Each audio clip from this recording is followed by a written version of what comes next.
Hello everyone, आज हम आ चुके हैं मॉर्फोलॉजी इन फ्लावरिंग प्लांट्स के नए लेक्चर पे। आज हम पढ़ने वाले हैं अपना जो है सीड का पार्ट, आज हम उसे कंप्लीट करेंगे और फिर हमारा जो है लास्ट लेक्चर रह जाएगा जिसमें हम पढ़ेंगे फ्लोरल फॉर्मूला। काफ़ी जो है हमने सब्र से इस चैप्टर को कंप्लीट कर लिया है और काफ़ी ज़्यादा जो था बड़ा चैप्टर था ये। अब हम नेक्स्ट जो स्टार्ट करने वाले हैं वो है सेल बायोलॉजी। ओके, सो पहले ये पढ़ते हैं सीड। देखो सीड क्या होता है, मैच्योर या फिर राइपेंड ओव्यूल जो फर्टिलाइजेशन के बाद बनता है उसे सीड बोलते हैं। अब इसने ये क्यों बोला फर्टिलाइजेशन के बाद, क्योंकि आपको कुछ थोड़े टाइम पहले याद है हमने पार्थिनोकार्पिक फ्रूट पढ़ा था। पार्थिनोकार्पिक फ्रूट क्या था, जो विदाउट फर्टिलाइजेशन बन रहा था, जिसमें सीड ही प्रेजेंट नहीं था। यानी कि अगर वो विदाउट फर्टिलाइजेशन बनेगा तो उसमें सीड बनेगा ही नहीं। इसलिए इसमें कहा कि मैच्योर्ड या ripen ovule develop after fertilisation, जब भी वो है जो सीड का फॉर्मेशन होगा। ठीक है, सो ये छोटी छोटी बातें हैं, थोड़ी ध्यान रखोगे ना तो सारे कंसेप्ट्स जो है वो क्लियर होते चले जाएंगे। हर सब्जेक्ट का यही फंडा होता है। ये देखो, अब हमने छोटा सा ये डायग्राम बनाया है, इसमें हमने शो किया है ये जो बड़ी वाली आउटलाइन तुम्हें दिख रही है ना, इसे शायद हम लेवल करना भूल गए क्या। ये है ओवरी,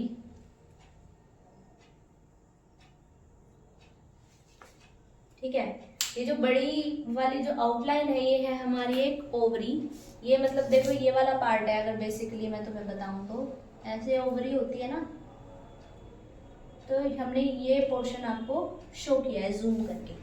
ठीक है, तो ये है हमारा ओवरी। ओवरी के अंदर देखो क्या क्या प्रेजेंट है।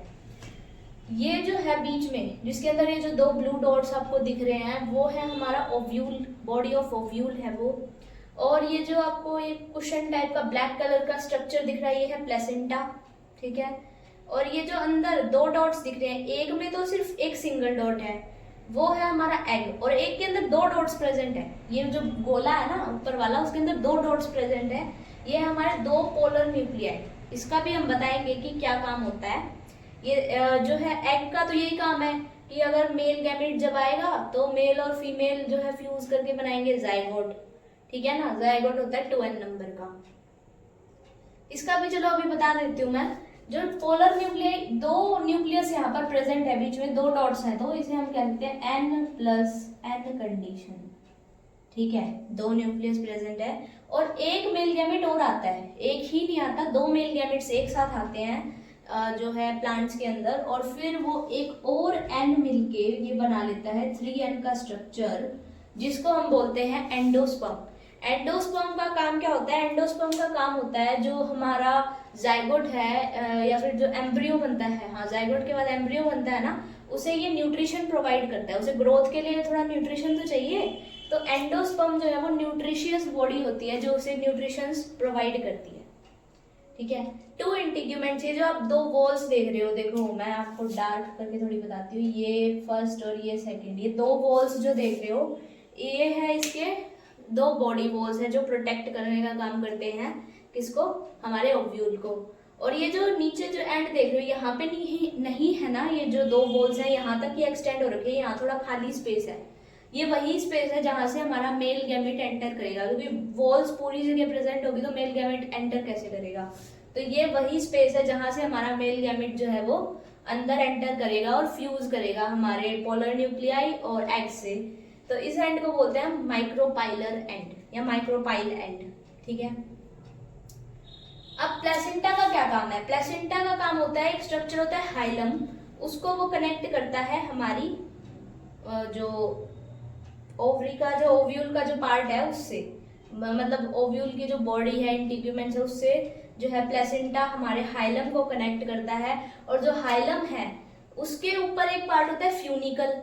हाइलम जो है वो फ्यूनिकल से कनेक्टेड होता है और फ्यूनिकल जो है फिर डायरेक्टली जो है ओव्यूल का जो बॉडी है उससे कनेक्ट होता है। ठीक है, ऐसे है, आपको सीरीज याद रखनी है। पहले सबसे बिलो है प्लेसेंटा, प्लेसेंटा ओवरी की बॉडी और हाइलम को अपने कनेक्ट करता है, फिर आता है हमारा हाइलम। हाइलम जो है वो प्लेसेंटा और फ्यूनिकल को कनेक्ट करता है। और फिर आता है फ्यूनिकल जो हाइलम और हमारी बॉडी ऑफ द ओव्यूल को कनेक्ट करता है। ये काफी बार जो है क्वेश्चन आ चुका है, तुम्हें बार बार देखना है, बार बार लेबलिंग करके देख लेना भले ही। पहले कौन है? प्लेसेंटा, देन है हाइलम और देन है फ्यूनिकल। ठीक है, याद रहेगा। नेक्स्ट इसमें सारी चीजें हम लेबल्स देख चुके हैं ना? हाँ देख चुके हैं। ठीक है, तो ये सारी इसकी जो थी वो लेबलिंग थी, ये तुम्हें याद रखनी है, क्योंकि अब हम एक और डायग्राम देखेंगे जब जो है फ्यूजन हो जाता है तो क्या बनता है। तो देखो अब यहाँ पर जो है वो फ्यूजन हो चुका है, एक फ्रूट बन चुकी है। और ये देखो ये पूरा जो है फ्रूट है, और ये किससे बना है? ओवरी से बना है। और ये जो दो सीड कोट्स बन गए हैं हमारे, यानी कि जो सीड है उसके ऊपर दो लेयर्स बन गई है, वो किससे बनी है? हमारे जो पहले दो इंटीग्यूमेंट्स थे उससे दो सीड कोट्स बन गए हैं। और ये सीड है हमारा जो अंदर की तरफ प्रेजेंट है, और ये हमारी हाइलम है। ये देखो ऐसे हो गई है रिड्यूस होकर। जब मतलब फ्रूट का फॉर्मेशन हुआ, पहले हमने ओवरी की बॉडी देखी, उसके बाद फ्रूट का फॉर्मेशन हुआ तो हमारी जो हाइलम है वो इस टाइप की हो गई। और ये हमारा माइक्रोपाइल एंड जहां से जो है गैमीट अंदर गया था वो ऐसा हो गया है। और ये एक स्कार के फॉर्म में प्रेजेंट है सीड कोट के ऊपर, जो कि डेवलपिंग सीड और फ्रूट को कनेक्ट करता है। ठीक है, हमने पहले भी देखा था ना। और यहाँ देखो प्लासेंटा और हमारा जो फ्यूनिकल था वो दिख ही नहीं रहे हैं अब, जब ये पूरा स्ट्रक्चर बन गया। बस हाइलम एक स्कार के फॉर्म में प्रेजेंट है। ठीक है, ये है हमारी छोटी सी एम्ब्रियो। ये जो नीचे वाली डॉट दिख रही है वो एम्ब्रियो है, और इसके ऊपर बन चुका है एंडोस्पर्म। देखो यहाँ मैंने लिखा है 3N है, और एम्ब्रियो होता है हमारा 2N, क्योंकि किससे बना है? जाइगोट से। और जाइगोट किससे बना था? एग से। ओके, तो ये सब याद रखेंगे। प्लॉइडी लेवल्स भी पूछ लिए जाते हैं कि किसकी प्लॉइडी लेवल क्या है। ओके, और दो सीड कोड है, ये सीड है, ये फ्रूट है। ओके, हम सब कुछ पढ़ चुके हैं इसमें क्या क्या हमारी लेबलिंग्स थी। सो अब हम पढ़ते हैं सीड के बारे में थोड़ा और। सीड के जो है वो दो पार्ट्स होते हैं, सीड कोट और एम्ब्रियो। ठीक है, तो सीड कोट का जो हमने पढ़ा था ना, दो लेयर होती है, क्योंकि दो इंटीग्यूमेंट्स होते हैं, उसकी वजह से इनर और आउटर कवरिंग बन जाती है। तो जो आउटर कवरिंग होती है उसे हम बोलते हैं टेस्टा, और इनर कवरिंग को हम बोलते हैं टैगमेन सॉरी। और एम्ब्रियो के पार्ट्स होते हैं, एम्ब्रियोनल एक्सिस प्रेजेंट होती है, और कॉटिलिडन्स। कॉटिलिडन्स क्या होते हैं? जो एडिबल होते हैं, फ्लैशी होते हैं। ठीक है, जो फूड से भरे हुए जो सब्सटेंस होते हैं उन्हें कॉटिलिडन्स बोलते हैं। एपिकोटाइल और हाइपोकोटाइल में डिवाइड होती है हमारी जो एम्ब्रियोनल एक्सिस है। एपिकोटाइल जो है वो शूट सिस्टम को अराइज करती है, और हाइपोकोटाइल जो है वो रूट सिस्टम को अराइज करती है। ओके, सो देखो अभी स्ट्रक्चर है, हमने डाइकॉट जो है डाइकॉट सीड का हमने एक स्ट्रक्चर लिया है। ये दो हमारे कॉटिलिडन्स हैं जो कि थिक, फ्लैशी और फूड से भरे हुए हैं। नीचे वाला जो पार्ट है वो हाइपोकोटाइल है, जो कि रेडिकल को अराइज करेगा, और रेडिकल क्या बनाती है? Root system. और ऊपर वाला जो पार्ट है वो है एपिकोटाइल, जो कि प्लूम्यूल में जाके एंड हो रहा है, और प्लूम्यूल किसका फॉर्मेशन करती है? शूट सिस्टम का। सो ये था हमारा डाइकॉट सीड का स्ट्रक्चर। अब हम पढ़ेंगे मोनोकॉट सीड का structure. So guys, monocot seed में क्या होता है? मोनोकॉट सीड के अंदर जो पहले जो हमने स्ट्रक्चर पढ़ा था उसमें थिक फ्लैशी कॉटिलिडन्स थे ना, इधर क्या होता है? एंडोस्पर्म यूज ही नहीं होता। मतलब कि हमारा जो एम्ब्रियो है उसे ग्रो करने के लिए एंडोस्पर्म चाहिए, ताकि वो मतलब बड़ा एक शेप ले, लेकिन इसमें एंडोस्पर्म यूज ही नहीं हो पाता है, इसलिए इनका साइज जो है वो छोटा रहता है। बट ये हाईली न्यूट्रिशियस और फैट कंटेनिंग होते हैं, कार्बोहाइड्रेट इनमें प्रेजेंट होता है। इसके क्या एग्जाम्पल है? व्हीट, मेज वगैरह। और पहले जो हमने वो पढ़ा था डाइकॉट, उसमें क्या एग्जाम्पल थे? मैंगो हो गया, ऑरेंज हो गया, वो डाइकॉट थे। यहाँ पर क्या है? व्हीट, मेज, राइस, ये सब इसके एग्जाम्पल्स हैं। देखो अब पिछले वाले जो हमारा डाइकॉट था उसमें हमने पहले एक सीड का डायग्राम पढ़ा था। मैंने एंडोस्पर्म शो किया था, ऐसे डॉट के स्ट्रक्चर में एंडोस्पर्म दिखाया था, सॉरी एम्ब्रियो दिखाया था, और उसे एंडोस्पर्म जो है ऐसे ऐसे जो है न्यूट्रिशन दे रहा था। ठीक है, तो होता क्या है कि जो हमारा मोनोकोट होता है ना, वो तो ये यूज करता नहीं है एंडोस्पर्म, इसलिए वो छोटा सा रह जाता है। स्ट्रक्चर में, और जो डाइकोट है वो ये पूरा यूज करके बड़ा स्ट्रक्चर फॉर्म कर लेता है। जैसे आप फ्रूट्स देखो, मैंगो का साइज और ऑरेंज का साइज कंपेयर करके देखो, एक राइस के जो है, एक राइस का जो दाना होता है उसके साइज से कितना बड़ा हो जाता है उससे, ठीक है। तो राइस में, व्हीट में जो एंडोस्पर्म है वो रिटेन हो जाता है, ठीक है। देखो, एंडोस्पर्म न्यूट्रिटिव बल्कि स्टोर फैट। अब जो एंडोस्पर्म है और जो हमारा एम्ब्रियो है उसे एक लेयर अलग करती है जिसका हमारा नाम होता है एल्यूरोन लेयर। ये भी एक न्यूट्रिटिव लेयर है क्योंकि ये एंडोस्पर्म ही इसकी फॉर्मेशन करता है, इसलिए ये भी प्लॉइडी में क्या होगी 3n। बाकी सब अभी तक 2n हमने पढ़ा है, बट ये दोनों 3n होंगे, एंडोस्पर्म और एल्यूरोन लेयर, ठीक है। बाकी वो जो सब था ना, हमारे इंटीग्यूमेंट्स थे, या फिर माइक्रोपाइलर एंड है, या फिर हमारे जो जाइगोट है, एम्ब्रियो है, ये सब 2n है। क्यों? क्योंकि ये किससे रिलेटेड है, ओवरी से रिलेटेड है, ओव्यूल से रिलेटेड है, इसलिए 2n है। और कुछ चीजें n भी है इसमें। n क्या था, n हमारा एग था, और ये हमारे क्या थे 3n थे। अब देखो, रेडिकल और प्लूम्यूल में ये यहाँ पर इसका रेडिकल है, वहां यहाँ इसका प्लूम्यूल है। वहां देख लिया था हमने कैसे था। इसमें क्या है, रेडिकल को एक कवरिंग कवर कर रही है और प्लूम्यूल को भी एक कवरिंग कवर कर रही है, जिनका नाम है कोलियोराइजा और कोलियोप्टाइल।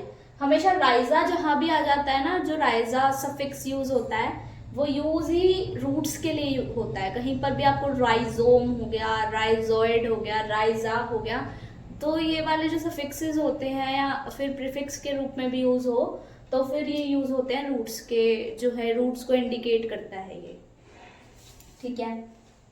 अब सीड कोट जो है वो पेरिकार्प के साथ फ्यूज हो जाती है। जो फ्रूट की वॉल होती है, सीड कोट उसके साथ फ्यूज हो जाती है, क्योंकि ये काफी ज्यादा थिन लेयर होती है। इसके अंदर ज्यादा मोटा नहीं होता पेरिकार्प, और सीड कोट में ज्यादा डिफरेंस नहीं होता इसमें। अब देखो, इसमें इसके पॉइंट्स देख लो, पढ़ लेते हैं। वैसे मैंने आपको सब बता दिया है। 1 लार्ज शील्ड शेप कोटिलिडन, इसमें सिर्फ एक ये पूरा कोटिलिडन है, वहां 2 थे, ठीक है। उसे स्क्यूटेलम बोलते हैं। Short embryonal axis with plumule and radical, यानी कि इसकी देखो एम्ब्रियोनल एक्सिस कितनी छोटी सी है और इसमें प्लूम्यूल और रेडिकल प्रेजेंट है। And close in the covering of coleoptile and coleorhiza, ये कोलियोप्टाइल और कोलियोराइजा की कवरिंग के अंदर एनक्लोज्ड रहते हैं। Small embryo situated in groove at one end of endosperm, एक छोटा सा एम्ब्रियो जो है वो प्रेजेंट होता है ग्रूव के अंदर, एंडोस्पर्म के एकदम एंड पे, ठीक है। Outer covering of endosperm separate embryo bye protein layer, ये देखो ये प्रोटीन लेयर रही, एल्यूरोन ने जो है एंडोस्पर्म को एम्ब्रियो से सेपरेट कर रखा है, ठीक है। सो समझ गए तुम लोग। देखो एम्ब्रियो इसमें छोटा है, एंडोस्पर्म बड़ा है, यानी सारा का सारा एंडोस्पर्म ऑलमोस्ट बचा हुआ है। एम्ब्रियो ने कुछ भी एंडोस्पर्म यूज नहीं किया अपना साइज को इंक्रीज करने के लिए। दैट इज वाई जो हमारा मोनोकोट्स के जो प्लांट्स का जो फ्रूट होता है वो छोटा होता है, ठीक है। अब मैं आपको एक चीज और बताती हूँ एक्स एल्ब्यूमिनस और एल्ब्यूमिनस प्लांट्स के बारे में। एल्ब्यूमिनस मतलब जिसमें एंडोस्पर्म जो है वो रिटेन हो जाता है, और एक्स एल्ब्यूमिनस मतलब कि जिसमें एंडोस्पर्म जो है वो रिटेन नहीं हो पाता। तो जो एक्स एल्ब्यूमिनस है वो मोनोकोट्स होते हैं ज्यादातर, कुछ डाइकोट्स भी होते हैं जिनमें नहीं हो पाता है रिटेन, और डाइकोट्स क्या होते हैं जिनमें वो होते हैं एक्स एल्ब्यूमिनस, यानी जहां पर एंडोस्पर्म रिटेन नहीं हो पाता है most of the dicots, but कुछ मोनोकोट्स भी होते हैं जैसे कि ऑर्किड्स, ठीक है। और भी मैं आपको कल एग्जांपल बता दूंगी कि कौन से ऐसे मोनोकोट्स हैं जिसके अंदर एंडोस्पर्म यूज हो जाता है, या फिर कौन से ऐसे डाइकोट्स हैं जिसके अंदर एंडोस्पर्म यूज नहीं होता है, ठीक है। यानी कि कौन से जो है एक्सेप्शंस हैं, मोनोकोट और डाइकोट को फॉलो नहीं कर रहे हैं। और कल हम अपना फ्लोरल फॉर्मूला पढ़ लेंगे, ठीक है। और एनसीईआरटी के डायग्राम्स को हमेशा कंसीडर करना। हम यहाँ डायग्राम बना लेते हैं वो ठीक है, बट जो एट ऑल हमारे एनसीईआरटी के डायग्राम्स पेपर में आएंगे, ठीक है। So thank you so much, आज के लिए इतना ही। अगर आपको मेरे वीडियोस अच्छे लगते हैं तो चैनल को लाइक करो, सब्सक्राइब करो और वीडियो को शेयर कर दो। Thank you so much.